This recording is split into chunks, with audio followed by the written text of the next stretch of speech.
On accueille Julie donc et on va parler de ce dernier billet d'humeur ensemble avec notamment le Cobb Brace qui prend la main. Tu nous expliques tout ça? Il prend la main. La main, pardon. C'était quoi cette histoire Oui, de large main? gourmet. Oui, bonjour Jérémy. Alors, bonjour. moi ce matin, je ne sais pas si vous avez remarqué, mais ça va moyennement. Hein. J'ai été plus sage, mais effectivement, j'ai eu un petit souci, je me suis blessée. Bon, comment vous avez fait ça? Est-ce que vous pouvez nous expliquer? En fait, bêtement. Hier, j'ai échangé avec les responsables du stand du Cobrez sur leurs ambitions et leurs objectifs pour l'accueil du congrès l'année prochaine. Et j'ai voulu m'entraîner à l'ouverture des huîtres. Moi qui n'en ouvre jamais, et surtout pas à Noël, je me suis entaillé l'intérieur de la main. Enfin, je sais que ça fait mal, hein. Ça m'est déjà arrivé une fois. On s'en sort comment? Eh ben, on s'en sort, ça va, mais je crois que depuis ce matin, ça se réouvre un peu. Ah, j'ai tourné de l'œil. Ah, mais quelle blagounette. Oh, là, faut leur dire, non, c'est une fausse plaie. Ah non, mais vraiment acteur studio là. Truc de fou, quoi. Je vous ai bien dit, ouais, il y a de la réflexion, il y a du matos. C'est grâce au play de Sésame SFX Pro, destiné à la formation, et que je remercie.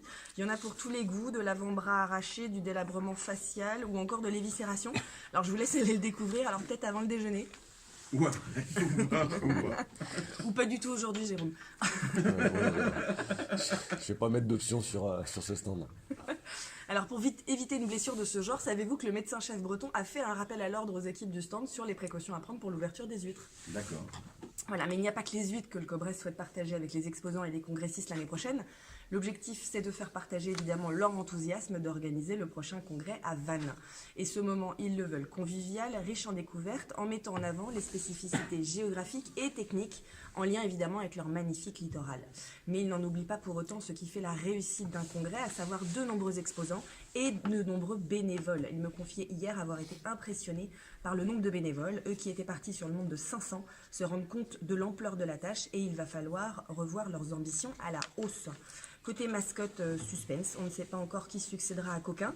Peut-être une hermine, animal emblématique de la Bretagne, mais rien n'est moins sûr, ou peut-être un chat noir.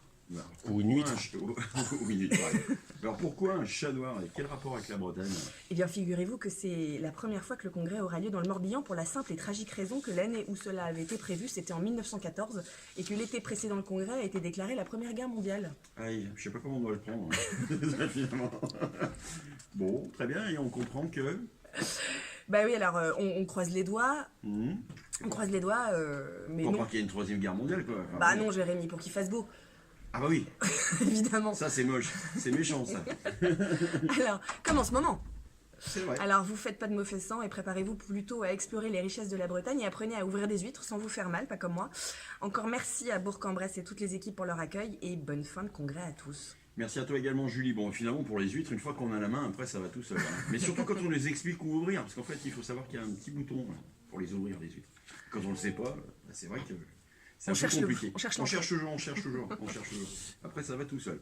Merci à vous. Belle journée, 8h51. Au programme ce matin, quelques conférences, hein, c'est ça? Oui, alors ce matin, il y a l'Assemblée Générale de la Fédération Nationale des Sapeurs-Pompiers avec... Non, Julie, vous me faites un signe de la main.